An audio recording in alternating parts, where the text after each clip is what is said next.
마태복음 21장 33절에서 46절 끝절까지 봉독해 드립니다. 마태복음 21장 33절에서 46절까지의 말씀입니다.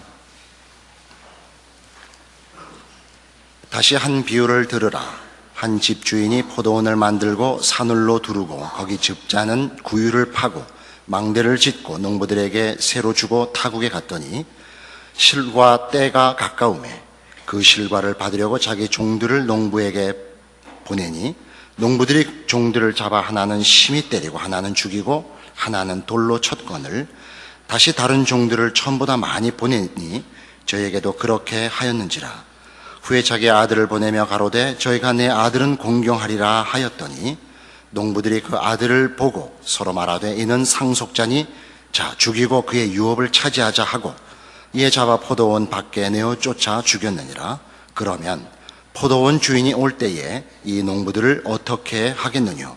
저희가 말하되 이 악한 자들을 진멸하고 포도원은 제때의 실과를 바칠 만한 다른 농부들에게 새로 줄지니이다. 예수께서 가라사대 너희가 성경에 건축자들의 버린 돌이 모퉁이의 머릿돌이 되었나니 이것은 주로 말미암아 된 것이요 우리 눈에 기이하도다 함을 읽어본 일이 없느냐. 그러므로 내가 너희에게 이르노니 하나님의 나라를 너희는 빼앗기고 그 나라에 열매 맺는 백성이 받으리라.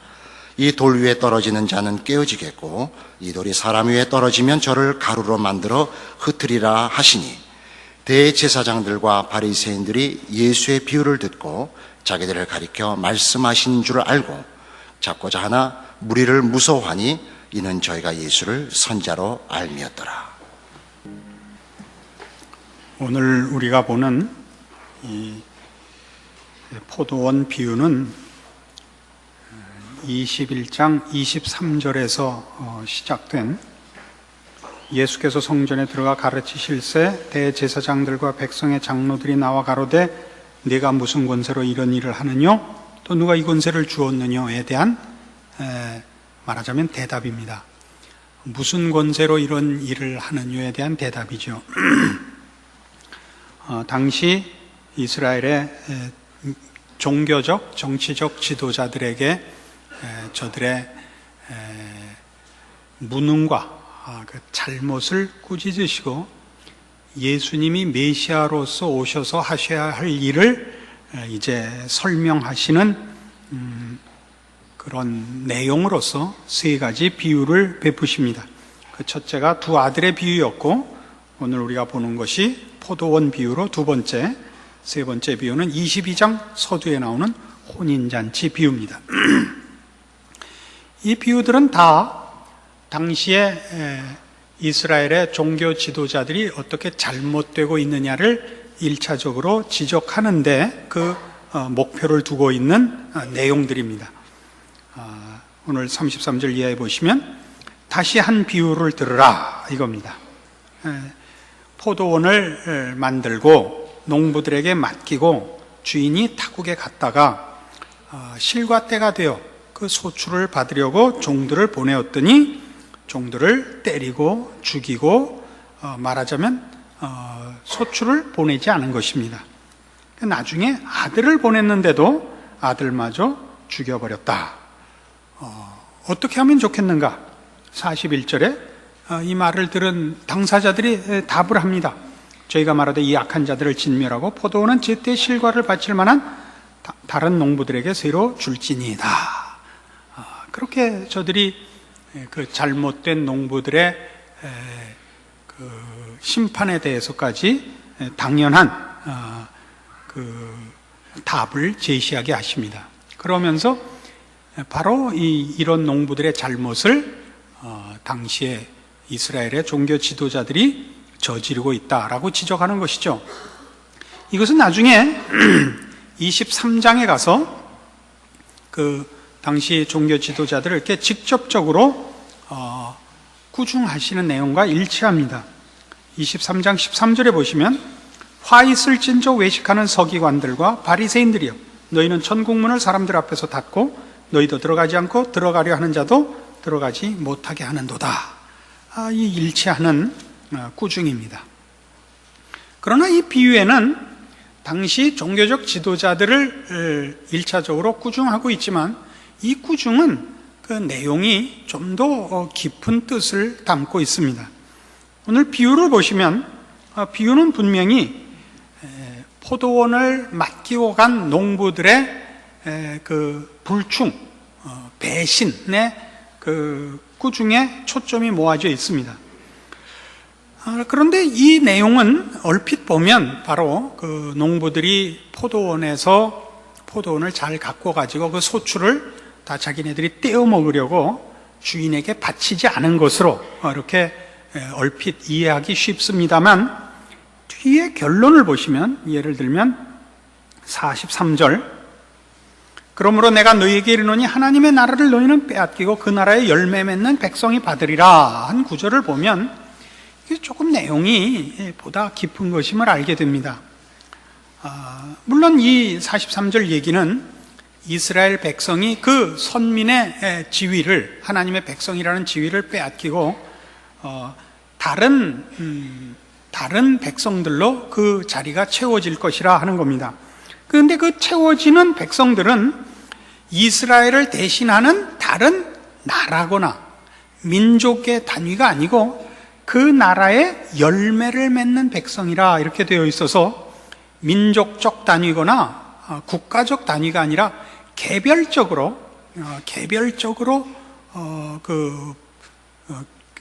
부름을 받고 있는 것을 보게 됩니다. 그리고 그 공통점은 그 나라의 열매 맺는 백성입니다. 1차적으로 이 답은 가만 생각해 보면 이 답이 그 앞에 있었던 비유에서 이 농부들은 그 소출을 주인에게 바치기를 거부한 것이 아니라 소출을 만들어내지 못했다는 인상을 줍니다. 그렇지 않습니까? 그 나라의 열매를 맺는 백성으로 나타난 이 답으로 인하여 그 앞의 비유가 그 농부들이 소출을 바치는 것을 거부한 것이 아니라 소출을 내지 못했다는 것을 암시받을 수 있고 그 얘기는 결국 이 농부들이 이 농장에서 소출을 만들어낼 수 없었다는 대로 우리를 인도합니다. 지금 아까 우리 23장 13절에서 잠시 본 바와 같이 화 있을진저 외식하는 서기관들과 바리새인들이여 너희는 천국문을 사람들 앞에서 닫고 너희도 들어가지 않고 들어가려 하는 자도 들어가지 못하게 한 것 같이 저들의 지도자로서의 책임은 자기네들이 이스라엘 백성의 종교 지도자의 자리에 앉아서 백성들의 하나님의 백성된 소출을 만들어내는 일을 막았다는데 저들의 죄가 있단 말입니다. 그 소출을 만들어낼 수 없었던데 저들의 죄가 있다고요. 이것은 이들의 이스라엘 백성의 종교 지도자된 개인적인 책임일 뿐만 아니라 저들로 상징되는 율법과 구약의 제사 제도가 우리 인간들을 죄에서 깨끗게 할 수 없는 무력함을 상징하고 있는 것입니다. 저들은 이스라엘 백성의 지도자된 저들은 또는 저들로 상징된 율법과 제사 제도로는 인간들을 하나님의 백성으로 고쳐내지를 못합니다. 그들은 영생에 속하는 소출을 만들어낼 수가 없습니다. 그래서 이제 예수님이 오실 수밖에 없는 것이다 이겁니다. 이스라엘 백성이 메시아 되신 예수 그리스도를 거부하는 이유는 메시아가 구원을 베풀러 오시는 분이 아니라 구원받은 백성에게 보상하러 오는 해방자여야 됐던 것 아닙니까? 구원이라는 문제는 율법과 제사로 이미 이루어졌다. 그러니까 그 일의 그런 규칙의 지도자된 자신들이 말하자면 그 일을 수행할 수 있었다고 믿었던 것이고 예수님의 이 비유의 핵심되는 지적은 너희가 지도자직을 행할 수 없는 것은 율법과 제사로는 죄를 없이 할 수 없고 하나님의 백성을 생산해낼 수 없는 것이다. 그래서 메시아는 구원을 베풀러 하나님의 백성을 만들어내러 오셔야 되고, 그래서 내가 해방자로가 아니라 십자가를 지러 왔느니라 라고 이 비유의 사실은 본질적인 그 핵심을 제시하고 있는 것입니다.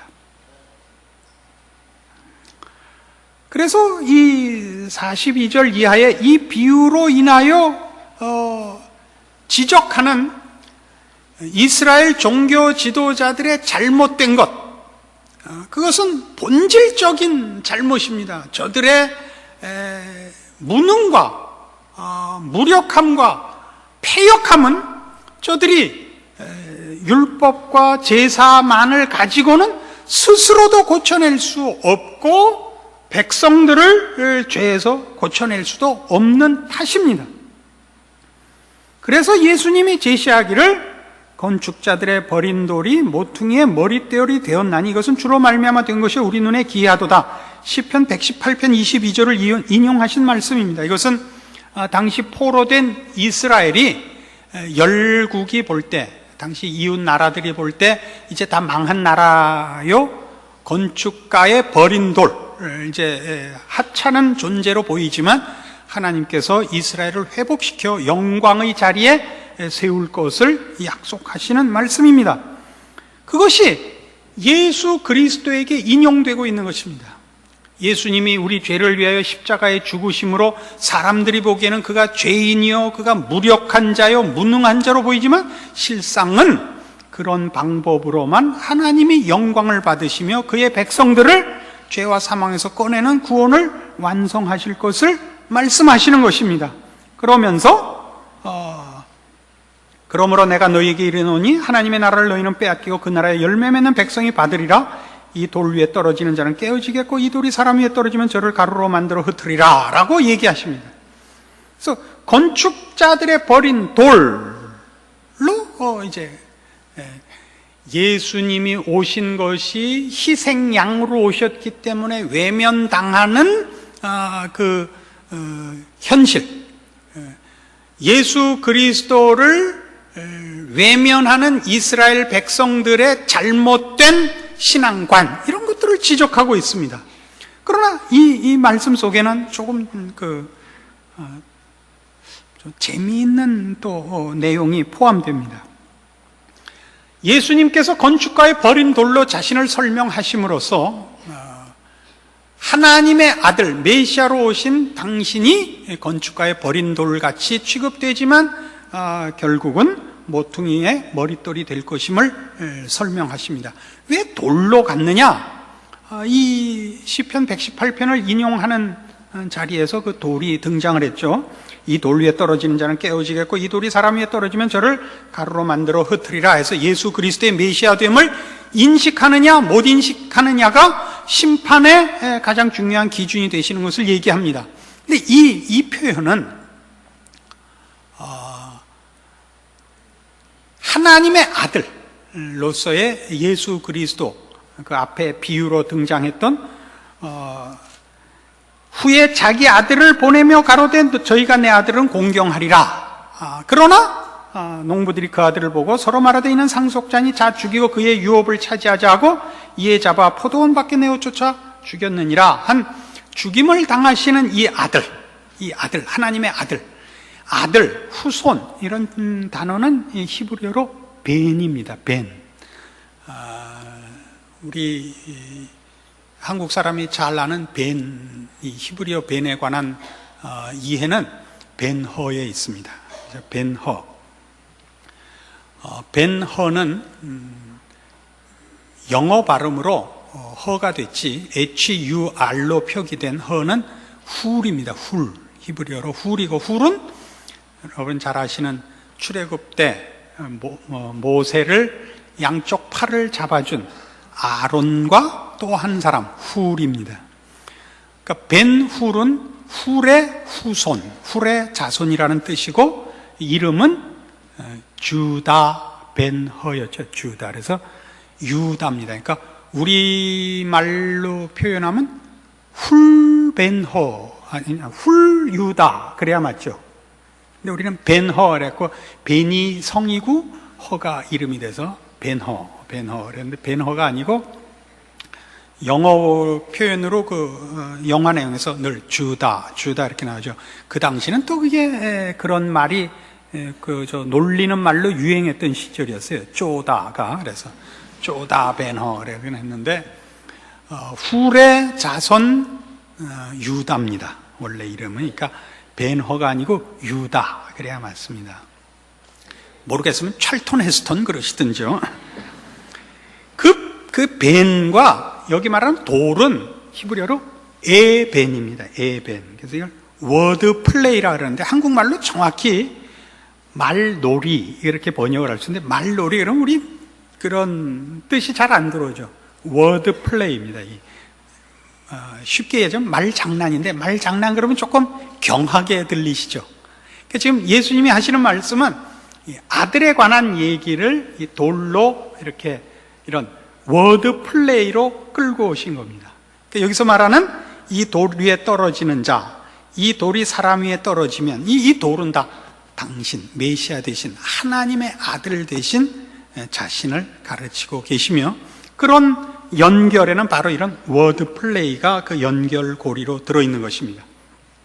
그래서 이 비유는 그 깊은 뜻이 결국 무엇이냐 하면 이스라엘 백성의 종교 지도자들을 꾸중하는 깊은 뜻이 지도자된 저들의 잘못이 그 맡은 바 지도자로서의 책임에 있기보다 저들로서 대표된 즉 이스라엘 백성에게 주어진 신앙의 내용이 율법과 제사로는 저들을 하나님의 사람으로 고쳐내며 저들을 영생에 이르는 결실을 하게 하지 못한다는데 이 꾸중에 진정한 핵심이 있고 예수 그리스도로 말미암아서만 그 나라의 열매를 맺는 백성을 만들 수 있다의 대조가 있는 것입니다. 그러니까 여기 당시 종교 지도자 이스라엘의 종교 지도자들을 꾸짖는 데는 저들을 꾸짖는 데만 이 내용의 무게가 있는 것이 아니고 예수 그리스도의 필요성, 메시아의 필요성을 부각시키는 비교로서 이 꾸중에 가치가 있단 말입니다. 알아들으신다? 하나도 모른다. 그래서 왜 이런 문제를 강조해야 되느냐 하면 오늘날에도 예수를 믿는다는 신앙 고백을 스스로 이해하지 못하는 신자들이 매우 많습니다. 예수를 믿는다라는 것은 지금 이 대조가 있어야 됩니다. 율법과 제사로서는 할 수 없었던 일이 예수로 말미암아 됐다는 인식으로의 예수를 믿는다는 신앙 고백이 있어야 되는 것입니다. 그건 뭐냐 하면 율법과 제사는 자기 치장밖에 되지 않습니다. 인간과 인간 사이에 누가 누구보다 도덕적으로 윤리적으로 종교적으로 더 나으냐 하는 상대적인 비교를 만들어내고 있지 하나님 앞에서 하나님께 인정받는 영생에 속하는 소출을 만들어내지 못합니다. 이것은 우리 한국이 역사적으로 갖고 있었던 유교적 전통을 봐도 그렇습니다. 이 유교의 윤리와 도덕이라는 것은 인간이 만들어낸 어떤 기준보다도 고급한 것입니다. 그러나 이 유교가 만들어낸 윤리들은 전부 나는 너와 다르답니다. 나는 너와 다르다. 그러니까 그 유교적 그 기준을 가진 말하자면 도덕군자들은 자존심을 유지하기 위하여 그 도덕과 윤리를 지키는 겁니다. 그래서 누가 어떤 죄악된 혹은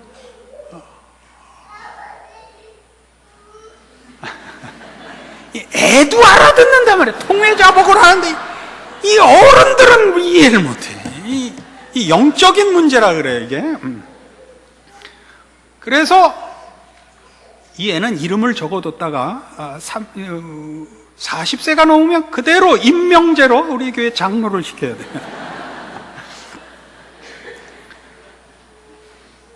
뭘 하려고 그랬는지 이러면서. 도덕 군자가 가지는 자랑들은 그래서 뭘로 나타나냐면 이놈으로 나타났죠. 이놈, 감히 나한테 유혹을 하다니, 그런 하찮은 짓을 하라 그러다니, 양반은 죽어도 곁불은 쬐지 않는다, 응? 물에 빠져도 개헤엄은 치지 않는다, 이런 자존심으로 끌고 갔지, 그것이 참다운 인간의 성품으로 끌고 가지는 못했습니다. 예수 그리스도로 말미암아만 비로소 인간은 하나님의 자녀라는 이름에 부끄럽지 않은, 온천하 만물을 지으시되 그의 거룩하심으로 지으시고 그의 사랑과 그의 고결하신 인격으로 다스리시는 그분의 자녀라는 이름에 부끄럽지 않은 자리에 올 수 있게 되는 것입니다. 죄와 구별이 되고 거룩하신 하나님께로 귀속되는 인격과 성품과 생각과 행동을 비로소 가지게 되는 것입니다. 로마서 6장으로 가보시겠습니까? 자, 구원이 뭐냐? 구원이 무엇을 위하여 있느냐? 로마서 6장 17절 이하의 말씀은 이렇게 설명하고 있습니다. 하나님께 감사하리로다. 너희가 본래 죄의 종이더니 너희에게 전하여 준 바 교훈의 본을 마음으로 순종하여 죄에게서 해방되어 의에게 종이 되었느니라. 너희 육신이 연약함으로 내가 사람의 예대로 말하노니 전에 너희가 너희 지체를 부정과 불법에 들여 불법에 이른 것 같이 이제는 너희 지체를 의에게 종으로 들여 거룩함에 이르라. 너희가 죄의 종이 되었을 때는 의에 대하여 자유하였느니라. 너희가 그때 무슨 열매를 얻었느냐? 이제는 너희가 그 일을 부끄러워 안 하니 이는 그 마지막이 사망임이니라. 그러나 이제는 너희가 죄에게서 해방되고 하나님께 종이 되어 거룩함에 이르는 열매를 얻었으니 이 마지막은 영생이라. 이겁니다. 지금 어느 시대나 그래왔습니다만 기독교 신앙의 참다운 내용에 늘 방해가 되는 것들은 뭐냐 하면 기독교 신앙이라는 것이 하나의 세상적인 욕심을 채우는 방법으로 전락하는 것입니다. 세상 사람들이 세상적인 방법을 동원하여 세상적인 욕심을 이룰 때에 예수를 믿는다는 이름으로 기독교 신앙의 내용을 방편으로 하여 결국은 세상의 욕심을 이루려고 하는 것, 이것이 언제나 어느 시대나 가장 큰 기독교 신앙의 적입니다. 그러니까 우리는 신앙적인 열심을 가지는 것도 어떤 식으로 발상을 가지느냐 하면 세상적인 힘을 가짐으로써 하나님 앞에도 쓸모 있다는 생각을 가지고 하나님 앞에 인정받는 것도 세상적인 판단으로 표현이 된다고 보고 있습니다. 대표적인 예가 이런 것이었을 겁니다. 제 기억으로는 1974년도 일로 기억을 하는데요. 그때 아마 그때 유경수 여사가 그때 돌아가셨던 걸로 기억합니다.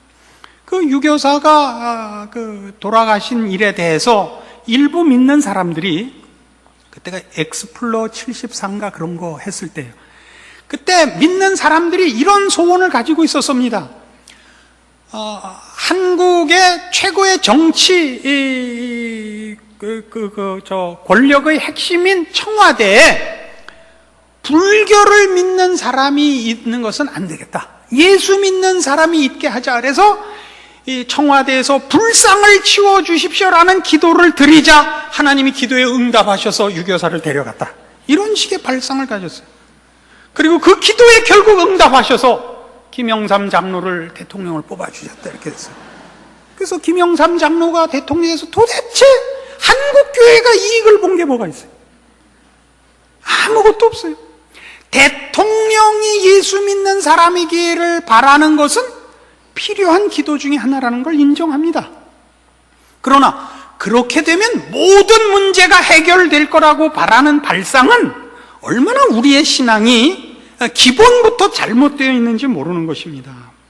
우리는 우리가 가지는 바 신앙의 내용들, 우리가 가지는 하나님 앞에서의 충성들이 결국 세상적인 것으로 보상될 것이라는 기대를 갖고 있는 신앙 체계를 가지고 있단 말입니다.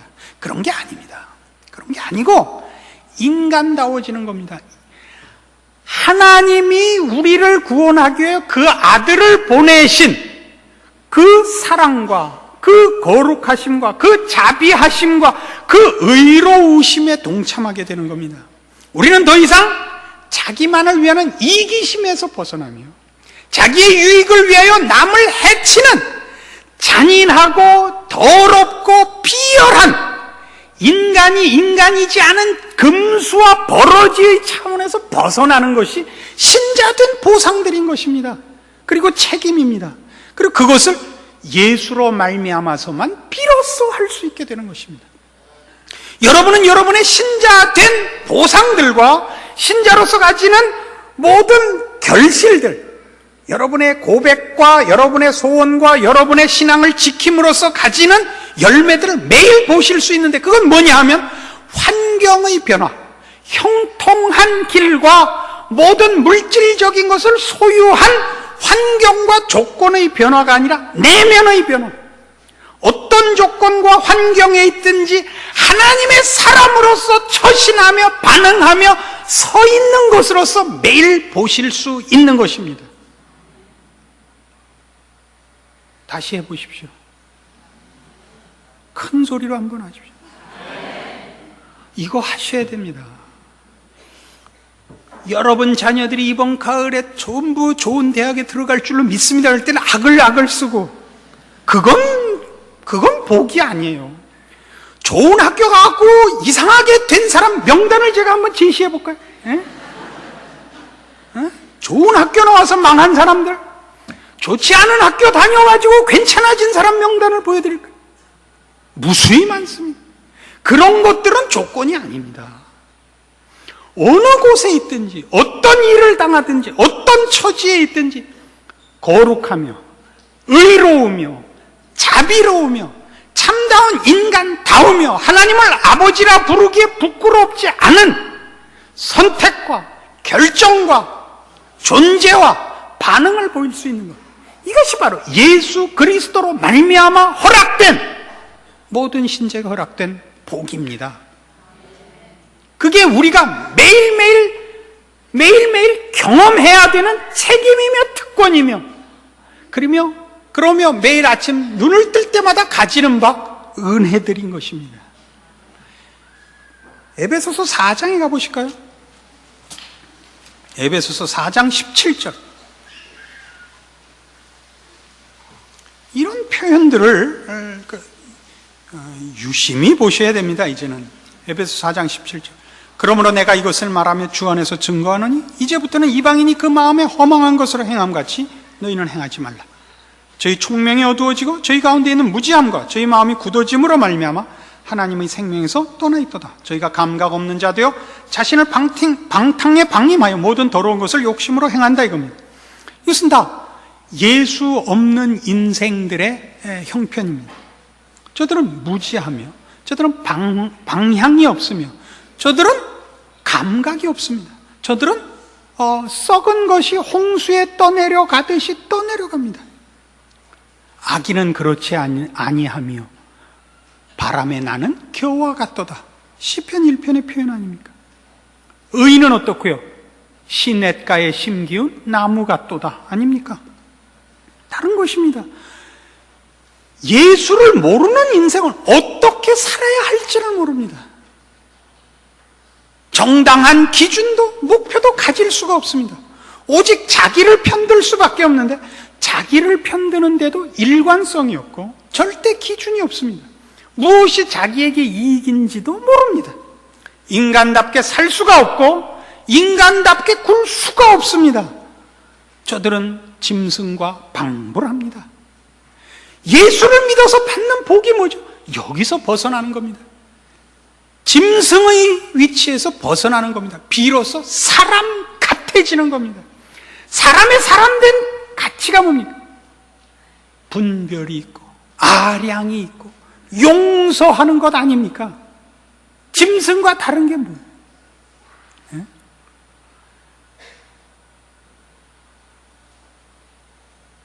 늑대가 덤볐다고 그 땅을 전부 다 불태워 없애라, 이렇게는 안 합니다.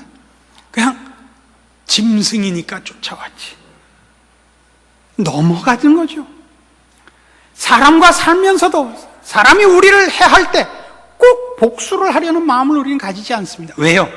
저들은 자기가 하는 일을 알지 못하기 때문입니다. 아버지여, 저들을 용서하소서. 저들이 자기가 하는 일을 알지 못하나이다. 비로소 이 심정을 가지게 되죠. 이것이 신앙인이 가지는 말하자면 특권들입니다. 20절 이하에 보십시오. 오직 너희는 그리스도를 이같이 배우지 아니하였느니라. 진리가 예수 안에 있는 것 같이 너희가 과연 그에게서 듣고 또한 그 안에서 가르침을 받았을진데 너희는 유혹의 욕심을 따라 썩어져가는 구습을 쫓는 옛사람을 벗어버리고 오직 심령으로 새롭게 되어 하나님을 따라 의와 진리의 거룩함으로 지으심을 받은 새 사람을 입으라. 우린 다릅니다. 이거 아십니까?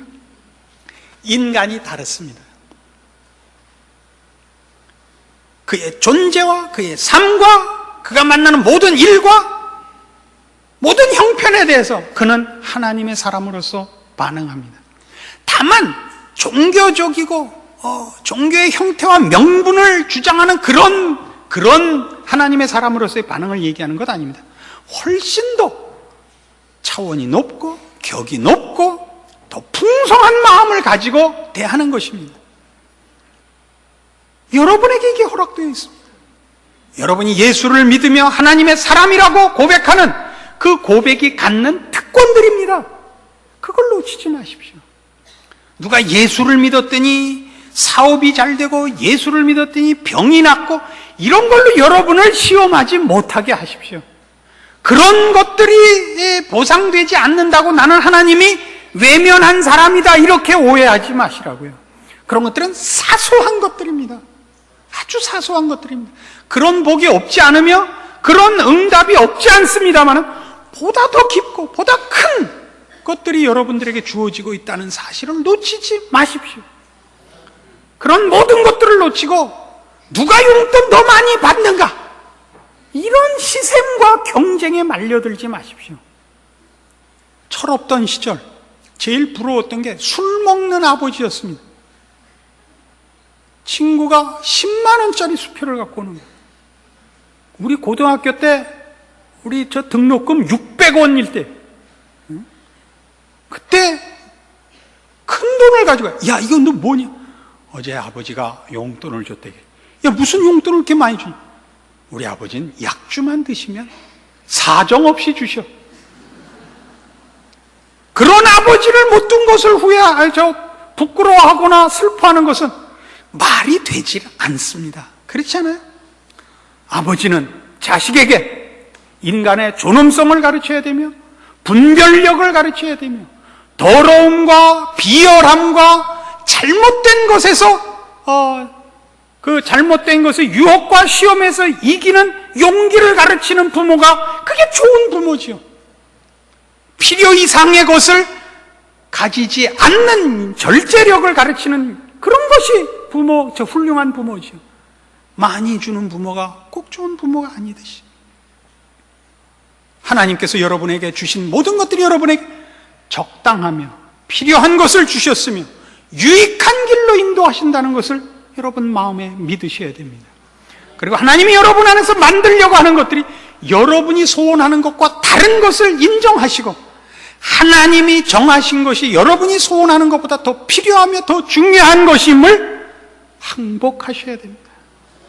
여러분은 하나님의 백성으로서 영생에 속한 것과 진리에 속한 것과 가치 있는 것들로 결실되도록 하나님이 여러분의 인생을 인도하시며 채우시며 만드시며 충만케 하실 것임을 믿고 모든 여러분의 세상적인 불평과 시샘에서 벗어나 감사하는 자, 순종하는 자, 그리고 승리하는 자가 되어야 할 것입니다. 그렇지 않으면 예수를 믿는다는 말이 의미를 잃게 되는 것입니다. 기도하십시다. 하나님 아버지 은혜를 감사합니다. 예수를 믿는다는 우리의 신앙 고백과 그 아들을 아끼지 아니하시고 우리에게 보내사 우리를 하나님의 자녀 삼으신 하나님의 허락하신 구원과 베푸신 복들이 어떤 것인가 확인했습니다. 우리가 이 시간 얼마나 많은 복들을 누리고 있으며 하나님의 자녀라는 이름으로 가진 바 특권들이 무엇인지 확인했습니다. 그러므로 우리의 남은 여생을 세상에 지지 말며 죄악과 타협하지 말며 하나님의 사람으로 존재하며 살며 싸우며 승리하는 우리의 남은 신자된 여생이 되게 하여 주시옵소서. 예수님 이름으로 기도합니다. 아멘.